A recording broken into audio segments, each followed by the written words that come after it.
ଆଜି ଶୁଣିବା ଉପନ୍ୟାସ ପରଜା। ଔପନ୍ୟାସିକ ଗୋପୀନାଥ ମହାନ୍ତି। ଭାଗ 12। ମାଣ୍ଡିଆ ଜାନି ଦବିଲା ନାହିଁ। ସେ ପୁରୁଷ, ସେ ରକ୍ତର ଆଉ ମନର ଉଭୟ। ଦିନ ଦ୍ୱିପହରେ ଶିକାରର ବାଜା ବାଜିଲା। ଆଜି ଝିଅମାନଙ୍କର ଫରମାସ, ସେମାନେ ନିଜେ ଶିକାରକୁ ଯିବେ। କାଲି ମର୍ଦ୍ଦମାନେ ତୁଚ୍ଛା ହାତରେ ବଣରୁ ଫେରିଥିଲେ ବୋଲି ଛଳେଇବାକୁ ଏ ବିଧାନ। ଦେହ ହଳଦୀରେ ଜୁଡ଼ୁବୁଡ଼ୁ, ମୁଣ୍ଡରେ ଫୁଲ ଛୁଆଣି, ମନ ଭିତରୁ ଉଛୁଳି ଆସୁଥିବା ଆନନ୍ଦରେ ଦେହରେ ଢେଉ ଖେଳୁଛି। ଏମାନେ ଶିକାର କରିଯିବେ। ବାଜା ବାଜିଲା, ପୁଣି ଚଇତି ପେଣ୍ଟର ପଟୁଆର। ସମସ୍ତେ ଚାଲିଲେ। ବଣ ପାଖ ହେଲା। ଯାହାର ଯେପରି ଇଚ୍ଛା ସାଙ୍ଗ ବାନ୍ଧି ଦଳ ଦଳ ହୋଇ ଟୋକାଟୋକି ବଣରେ ପଶିଲେ। ବଣ ଭିତରଟାରେ ବାଜା ସବୁ ଥାଏ। ସିଠି କହଳି ପାଟି ସବୁ ଥାଏ।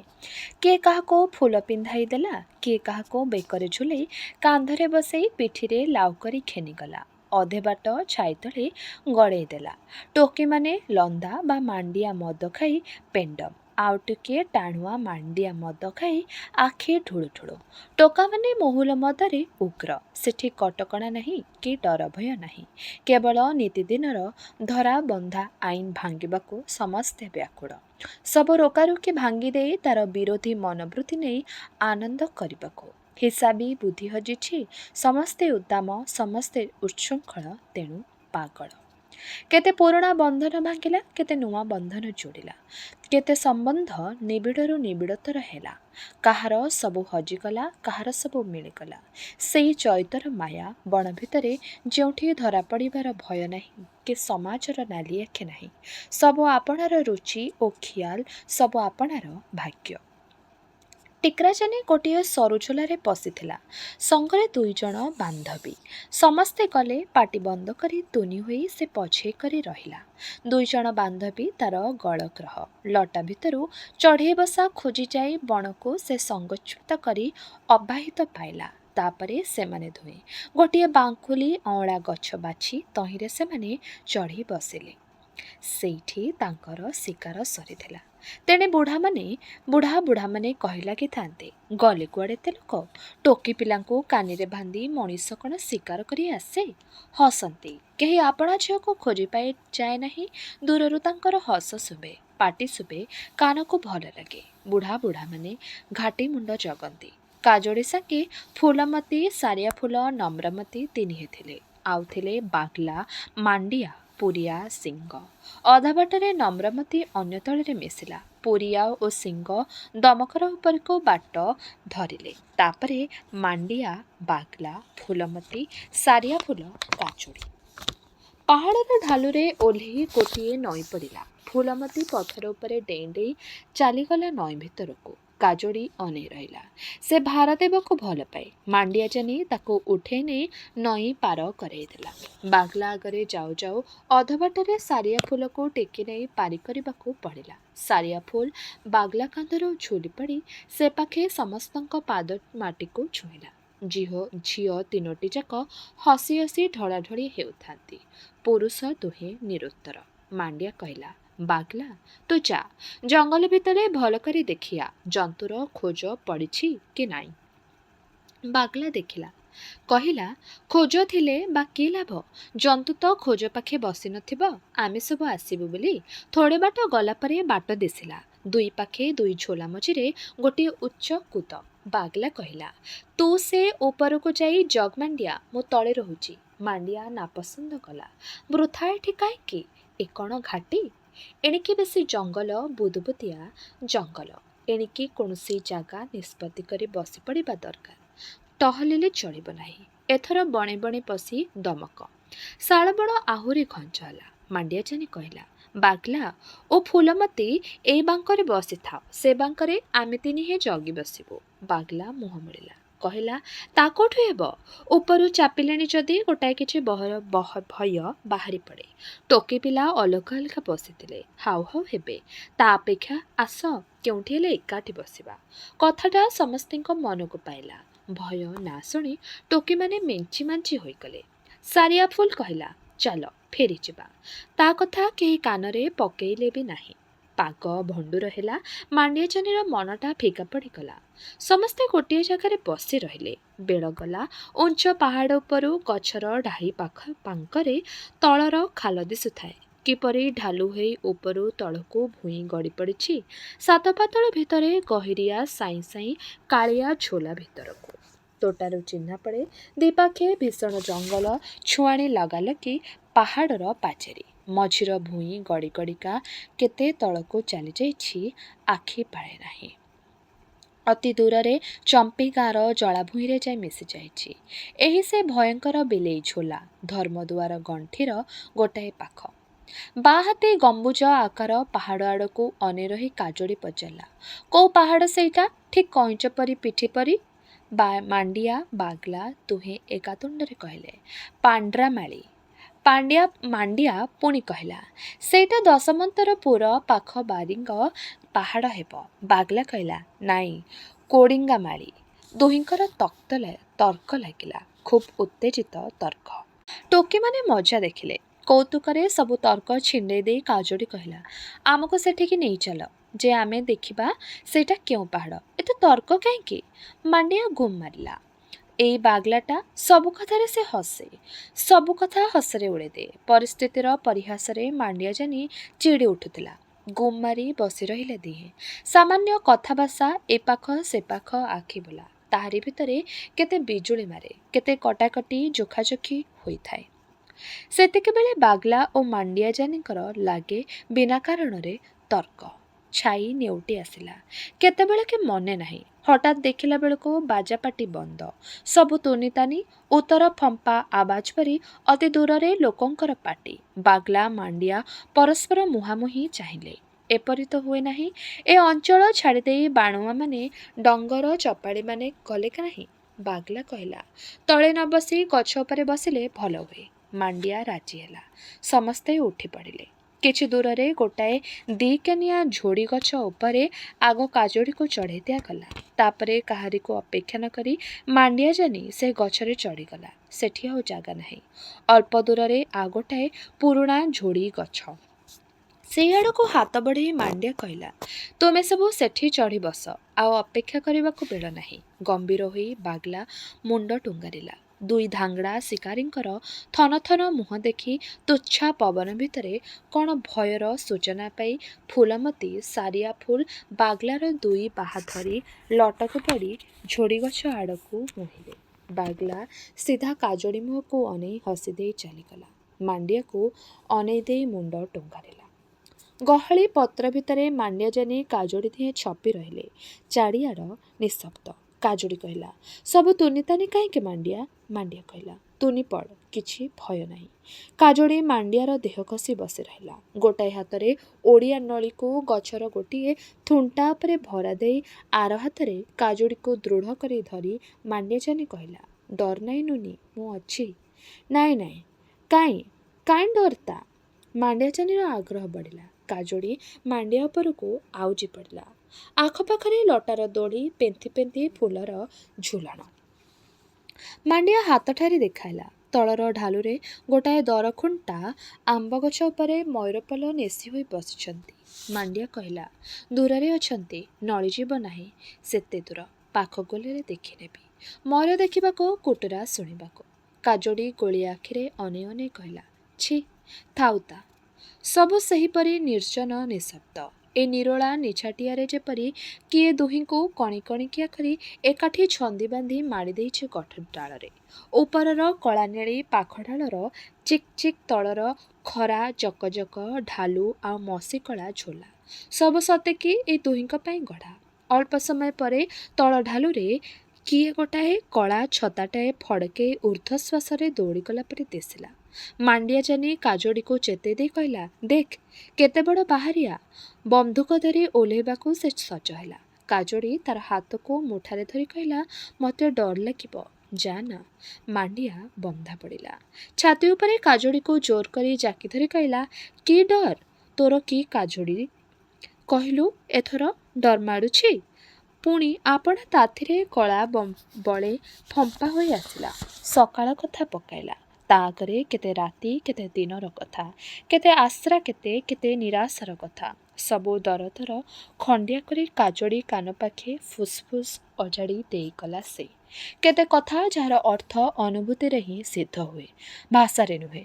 ଦରହସା ଓଠ ଏକାବାଙ୍କରେ ରଖି ଢଳ ଢଳ ଡୋଳା ଅଧେ ଖୋସି ଅଧେ ଦୋହଲାଇ ମାଣ୍ଡିଆର କୋଳରେ ବସି ଛାତିରେ ଛାତି ଭିଡ଼ି ଦେଇ କାଜଡ଼ି ସ୍ୱପ୍ନରେ ଭାସୁଥିଲା। ଥଳ ନାହିଁ, କୂଳ ନାହିଁ, ଗତିର ଚଞ୍ଚଳତା ନାହିଁ। ଖାଲି ଗୋଟାଏ ଗୋଳିଆ ସ୍ୱପ୍ନ ଯାହା କିଶୋରୀର ରକ୍ତର ତାତିରେ ଆପେ ବାମ୍ଫୁଆଣି ହୋଇଉଠେ। ଏହିପରି ସେମାନେ ବୁଡ଼ି ରହିଥିଲେ। ହଠାତ୍ ପାଖ ଜଙ୍ଗଲ ଭିତରେ ମଡ଼ମଡ଼ ଶୁଭିଲା। ତାର ଉତ୍କଟ ନାକଫଟା ଫୁରୁକଟିଆ ଗନ୍ଧ, ମଡ଼ା ପରି ଫୁରୁକଟିଆ ଗନ୍ଧ ମଡ଼ମଡ଼ ପାଖେଇ ଆସୁଥାଏ। କୋଟରାର ରଡ଼ି ଆଉ ପାଖ ଜଙ୍ଗଲର ମଡ଼ମଡ଼ ପାଖେଇ ଆସୁଥାଏ। କାନ ଠିଆ କରି ରୁମ ଟାଙ୍କୁରେଇ ଜଙ୍ଗଲର ଅତି ପରିଚିତ ଅନୁଭୂତି ପାଖେଇ ଆସୁଥାଏ। ଗଛ ଉପରେ ଲଟାପତ୍ର ହଲିଲା ପରି ମନୁମାନ ପଡ଼ୁଥାଏ। କାଜଡ଼ି କ'ଣ କହି ଗୋଟାଏ ଆସୁଥାଏ। ମାଣ୍ଡିଆ ତା ମୁହଁରେ ପାପୁଲି ମାଡ଼ିଦେଇ ବାରଣ କଲା। ନିଜେ ସତର୍କ ହୋଇ ବସିଲା। ମୁହଁରେ ଅସ୍ୱାଭାବିକ କଠିନ ଚାହାଣୀ, ଯାହା କେବଳ ଶିକାରୀଙ୍କ ମୁହଁରେ ହିଁ ଫୁଟି ଉଠେ। ଦୁମୁ ଦୁମୁ ଛପ ଛପ ହୋଇ ଝୋଲା ଆଡ଼କୁ କ'ଣ ଗୋଟାଏ ଜଙ୍ଗଲ ଭିତରେ ଧାଇଁ ଧାଇଁ ଗଡ଼ିଗଲା। ମାଣ୍ଡିଆ ଜାନି ନିଶ୍ୱାସ ମାରିଲା। କିଛି ସମୟ ନିହାତି ତୁନିତାନି, ତାପରେ ମାଣ୍ଡିଆ ଜାନି କହିଲା, ଏଇ ଆମ ଗୋଡ଼ ତଳବାଟେ ଭୟ ଚାଲିଗଲା। ଏବେ ତଳେ ବସିଥିଲେ। କାଜଡ଼ି ଘୁଞ୍ଚି ଯାଇ ମାଣ୍ଡିଆର ହାତକୁ ମୁଠାଇ ବସିଲା। ମାଣ୍ଡିଆ ହସିଲା। ଏଇ କେତେଟା ମୁହୂର୍ତ୍ତ ଭିତରେ ଯେପରି କେଡ଼େ ବଡ଼ ଅଗ୍ନି ପରୀକ୍ଷା ତା ଭାଗ୍ୟରେ ଘଟିଗଲା। ଆଉ ପରୀକ୍ଷାରୁ ଉତୁରି କାଜଡ଼ିକୁ ନିଜର ହୋଇ ସେ ପାଇପାରିଲା। ମନ ଭାରି ହାଲୁକା ଲାଗିଲା। କୌତୁକ କରି କାଜଡ଼ିକୁ କହିଲା, ଏ ବାଗ୍ଲାଟା ଜିଲିର ଅଣ୍ଡ୍ରା ପରା ସେ, ଖାଲି ତୋର ପଛେ ପଛେ ଜଗିଛି। ଏତିକିରେ ଅନେକ ଅର୍ଥ ତାର ପ୍ରକାଶିବାକୁ ଇଚ୍ଛା, କିନ୍ତୁ ଠିକଣା ବେଳେ ତାର ଭାଷା ସ୍ଫୁରେ ନାହିଁ। ଠିକ୍ ସେତିକି ବେଳେ ଟିକିଏ ଉପରୁ ପାହାଡ଼କୁ କେଉଁଠି ଗୋଟାଏ ଢାଇ କରି ବନ୍ଧୁକ ଫୁଟିଲା। ସାଙ୍ଗେ ସାଙ୍ଗେ ସିଂହା ବାଜି ଉଠିଲା। ଧାଇଁ ଆସ, ଜନ୍ତୁ ମରିଛି। ହଠାତ୍ ତୋଫାନ ବହିଲା ପରି କେଉଁଠୁ କେଉଁଠୁ ଲୋକେ ଉପରକୁ ଛୁଟିଲେ। ମାଣ୍ଡିଆ କାଜଡ଼ି ଗଛ ଉପରୁ ଓହ୍ଲେଇ ପଡ଼ି ସେ ଗହଳି ଭିତରେ ଉଠି ପଡ଼ି ଧାଇଁ ଛୁଟିଲେ। କି ହର୍ଷ ସେତେବେଳେ! ଖାଲି ଦୌଡ଼ିବାରେ ହିଁ ଆନନ୍ଦ, ଭାବିବାକୁ ବେଳ ନାହିଁ। ଠେଲାଠେଲି, ଧକାଧକି, ଉଠାଣି ଚଢ଼ାଣି, ଡେଇଁ ପଡ଼ିବା। ଗହଳି ଭିତରେ ଧାଇଁ ଧାଇଁ ହୋଇ ଖେପା ମାରି ମାରିକା ଉଠିଯାଇ ମାଣ୍ଡିଆ ଜାନି ଗହଳି ଠେଲି ଭିତରେ ପଶିଲା। ମସ୍ତବଡ଼ ହରିଣ ଶିଙ୍ଗ ନୂଆ ରକ୍ତରେ ଭାସୁଛି। କିପରି ଗୁଳି ଚୋଟ ଖାଇଲା, କେମିତି ପଡ଼ିଗଲା, ସବୁ କଥା ବାରମ୍ବାର କୁହା ଲାଗିଥାଏ। ପାଖରେ ପଥର ଖଣ୍ଡକ ଉପରେ ଠିଆ ହୋଇ ବୁଢ଼ା ବାଣୁଆ ଅଗାଧୁ ବୈଦ୍ୟ ନଳି ଝାଡ଼ୁଥାଏ, ପଡ଼ି ସଫା କରୁଥାଏ। ଗେମଣା ହୋଇ ମଣିଷଟିଏ ସେ। ତାରି ଆଡ଼କୁ ଯେତେବେଳେ ସମସ୍ତଙ୍କର ଟଣା ଟଣା ଆଖି, ହସି ହସି ସେ କହୁଥାଏ, ବାଘଟା ପଳାଇଗଲାରେ ପିଲାଏ, ଏଟା କିସ? କାହୁ କାହୁ ବାଉଁଶ ମେଞ୍ଚାଇ ଆସିଲା, କାହୁଁ ଆସିଲା ଫୁଲମାଳ। ନାଚ ଗୀତ, ହସ ତାମସା, ଧାଙ୍ଗଡ଼ା ଧାଙ୍ଗଡ଼ିଙ୍କର। ଚୈତର ଆନନ୍ଦରେ ସାଫଲ୍ୟର ଆନନ୍ଦ ମିଶି ଉନ୍ମାଦନା ଆଣିଥିଲା। ବାଟରେ ମଦ ଢଳା ହେଲା ହାଣ୍ଡି ହାଣ୍ଡି। ପଶୁ ପଣ ବିକଶିଲା, ଆଜିର ଶିକାର ତୁଟିଲା। ଗାଁ ଗୋଟାକ ବାଇଆ ଲାଗିଲା ପରି କିଏ କ'ଣ କଲା ସେଦିନ। ତାପରେ କେହି ମନେ ପକାଇବାକୁ ସାହସ କଲେ ନାହିଁ। ସଞ୍ଜ ବୁଡ଼ୁ ବୁଡ଼ୁ ଗାଁ ଭେରମଣରେ ମଲା ହରିଣ ଚାରିପାଖେ ନିଭିଲା ନିଭିଲା ନିଆହୁଳାର ନାଚ ଆରମ୍ଭ ହୋଇ ଅନ୍ଧାରରେ ମଧ୍ୟ ଚାଲିଲା। ଲଙ୍ଗଳା ନାଚ ସେ। ସଭ୍ୟତାର ସବୁ ବନ୍ଧନ ଛିଣ୍ଡା ବିଦ୍ରୋହ, ଯାହା ମନେ ପକାଇ ଦିଏ ମଣିଷ ଦିନେ ପଶୁ ଥିଲା, ଆଉ ସେଇ ପଶୁତ୍ୱ ହିଁ ବସ୍ତୁବାଦର ଆନନ୍ଦ। ଏହାର ମୈଥୁନ ନିଦ୍ରା ଯେପରି ବସ୍ତୁବାଦୀ ଅବସ୍ଥା ହିଁ ଜୀବନର ପ୍ରକୃତ ଜୀବନ। ଅନ୍ଧାର ଭିତରେ ବାଜା କେବେ ଥମ୍ବି ନାହିଁ। ଜଣକୁ ଛାଡ଼ି ଆଉ ଜଣକୁ ଏହିପରି କେତେ ବୁଲି ଚାଲିଛନ୍ତି ସ୍ତ୍ରୀ ଆଉ ପୁରୁଷ, ପୁରୁଷ ଆଉ ସ୍ତ୍ରୀ। ସମସ୍ତେ ବିବେକ ବୁଡ଼ାଇଛନ୍ତି ଦୁଇଟପା ଆନନ୍ଦରେ। ଆନନ୍ଦ କହିଲେ ମାଟିର ମଣିଷ ଯାହା ବୁଝେ। ମାଣ୍ଡିଆ ଜାନିର ଚେତା ଥିଲା। ଅଧରାତି ଯାକେ ମୁହଁରୁ ଭକ୍ ଭକ୍ ମଦ ଗନ୍ଧ ବାହାରି ଆସୁଥିଲା। ବେଳେ ବେଳେ ଛାତିରେ ଥିରି ଥିରି ହାତୁଡ଼ି ପାହାଡ଼ ପରି ଏ ଆଶଙ୍କା ମନକୁ ଚିଆଇଁ ଦେଇଛି ଯେ ବାଗ୍ଲାକୁ ସେ ଦେଖୁନାହିଁ। କ୍ରମେ ସେ ଆଶା ଛାଡ଼ି ଦେଇଛି। ଅନ୍ଧାରର ଧାଙ୍ଗଡ଼ିପଲ ମାଡ଼ି ଆସିଛନ୍ତି। ନରମ ଉଷୁମ ଅବୟବର ଚାପ ଆଉ ବନ୍ଧନ। ମଦନିଶାରେ ତାତି ଦୁମ୍ ଦୁମ୍ ଦୁମ୍ ଦୁମ୍।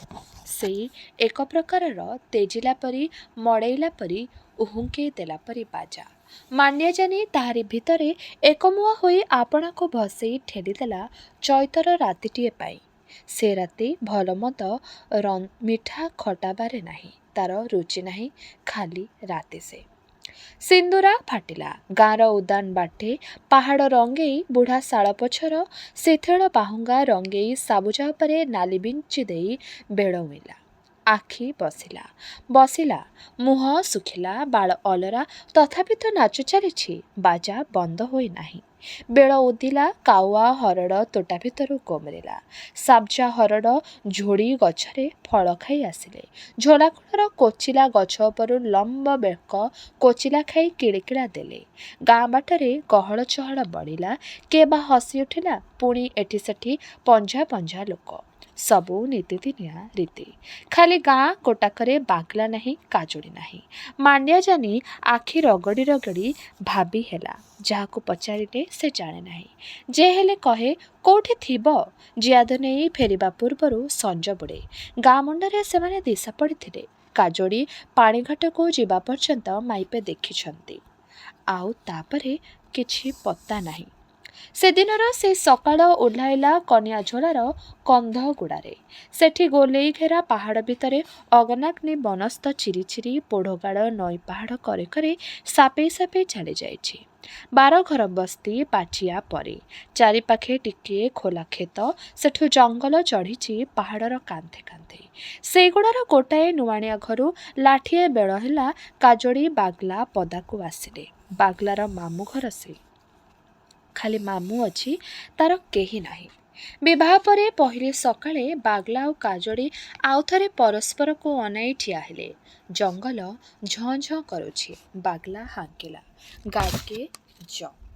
ନଈବାଟରେ ଗାଁ ଟୋକିଙ୍କ ସାଙ୍ଗେ ଦେଖା। କାଖର ମାଠିଆ ଛଳ ଛଳ କରି ହସି ହସି ସେମାନେ ଉଠି ଆସୁଥାନ୍ତି। ହସ ଫାଟି ପଡ଼ିଲା। ବାଗ୍ଲା ପଛେଇ ରହିଲା। କାଜୋଡ଼ିକୁ ସେମାନେ ଘେରିଗଲେ। ଓଢୁଆଳରେ ରହି ବାଗ୍ଲା ଜାନି ସ୍ନେହର ଅଭିନନ୍ଦନ ଶିରାଏ ଶିରାଏ ଅନୁଭବ କଲା। ସେଇ ତାର ମନର ମଉଚ୍ଛବ। ପରଜାର ବିଭାଘର ତୁଣ୍ଡର କଥାରେ ସେଇ ପ୍ରକୃତ ବିଭାଘର ତାର। ଯେତେବେଳେ ଦୁହେଁ ରାଜି ପରସ୍ପର ଆଡ଼କୁ ଆଉଜି ଆସନ୍ତି। କୂଳର ସଂସ୍କାର ଅଛି। ଦିଶାରୀ ଦିନ ଧରି ଦେବ। ଛାମୁଡ଼ିଆ ବନ୍ଧା ହେବ। ବାଜାମୁହୁରି ବାଜିବ। କୁକୁଡ଼ା ପାରା ପୂଜା ହେବେ। ଜାତି ଭାଇ ଭୋଜି ଖାଇବେ। ସେଗୁଡ଼ାକ ସଂସ୍କାର ତୁଚ୍ଛା ପଛର କଥା। ପ୍ରାଚୀନ ପ୍ରଥା ଅନୁଯାୟୀ କାଜୋଡ଼ିକୁ ଉଦୁଲିଆ ସେ ନେଇ ଆସିଛି। ଯେଉଁ ମୁହୂର୍ତ୍ତରୁ ଦୁହେଁ ଏକାଠି ହୋଇ ଗାଁ ଛାଡ଼ିଲେ, ପରଜା ଆଇନ ଅନୁସାରେ ସେହି ମୁହୂର୍ତ୍ତରୁ ତାଙ୍କର ବିଭାଘର ସରିଛି। ବାକି ଖାଲି ଝୋଲା ଟଙ୍କା। ଗାଁକୁ ବାରିକ ଡମ୍ ହାତରେ ଖବର ପଠା ହେବ। ବୁଢ଼ା ବୁଢ଼ା ଟଙ୍କା ଦିଆନିଆ ସାରି ପାଛୋଟି ନେବାକୁ ଆସିବେ। ଏତିକି ଖାଲି ବାକି। ସେ ଆପେ ହେବ। ଉଦୁଲିଆ ଆଣିବାକୁ ପ୍ରଥମେ ଇଚ୍ଛା ନଥିଲା। କିନ୍ତୁ ଇଚ୍ଛାରେ କି କିଛି ପାଞ୍ଚ ହୁଏ। କାଲି ମାଣ୍ଡିଆର ଢାଙ୍ଗ ଢାଙ୍ଗ ଆପେ ବାଟ କଢ଼େଇ ନେଲା। ସମସ୍ତେ ହରିଣ ଦେଖି ଗଲେ। କାଜୋଡ଼ି ହାତ ମୁଠାଇ ଧରି ସେ ଯେତେବେଳେ ଅଧା ଚଲେଇ ଅଧା ଘୋଷାରି ନେଇ ଚାଲିଲା। କାଜୋଡ଼ି ବେଳେ ବେଳେ ତାର ମୁହଁକୁ ଚାହିଁଛି। ଆପତ୍ତି ମୋଟେ କରେ ନାହିଁ। କାହିଁ ଥିଲା ବାଗ୍ଲାର ଜୋର୍ମୁଠାରେ ଦୋ ଦୋ ପାଞ୍ଚ ପାଇଁ ସ୍ଥାନ।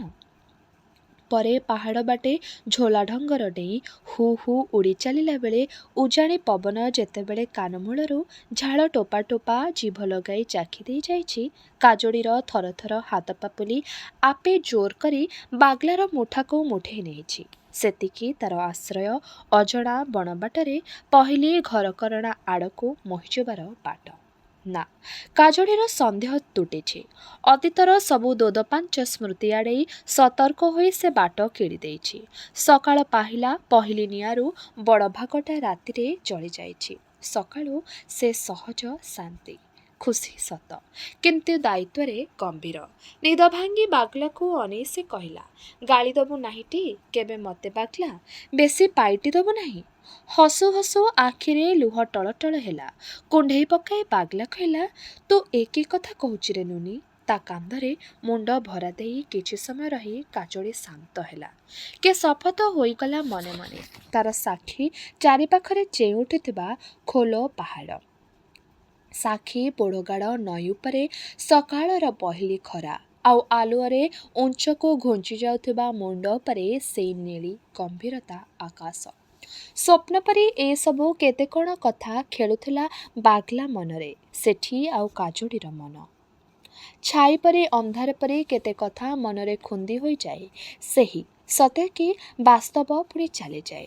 ଏ ଛାପି ଛାପିକା ଛାଇର ରାଜ୍ୟରେ କେଉଁ ପାଖ ଉଜ୍ଜଳ, କେଉଁ ପାଖ କେବେ ଅନ୍ଧାର ହେଉଥାଏ। ମଣିଷ ଠିଆ ଠିଆ ସ୍ୱପ୍ନ ଦେଖେ। ମନ ନୂଆ ବନ୍ଧନ ପିନ୍ଧି ଶିଖୁଛି। ହେଉ ସେ ପଛେ ଅଳଙ୍କାର, ବିବାହ ତାର ମଧ୍ୟ ଓଜନ ଅଛି। ଭଲ ଦିଶେ, କିନ୍ତୁ ବେଳେବେଳେ ଅଳ୍ପେ ବହୁତେ କାଟେ। ତେବେ ଏହିଠାରେ ଶେଷ ହେଲା ଔପନ୍ୟାସିକ ଗୋପୀନାଥ ମହାନ୍ତିଙ୍କର ଉପନ୍ୟାସ ପରଜା। ଆଗାମୀ ଅଧ୍ୟାୟରେ ଏହି ଉପନ୍ୟାସଟିର ଅନ୍ୟ ଭାଗଗୁଡ଼ିକୁ ଆମେ ଶୁଣିବା। ରହିଲି, ନମସ୍କାର।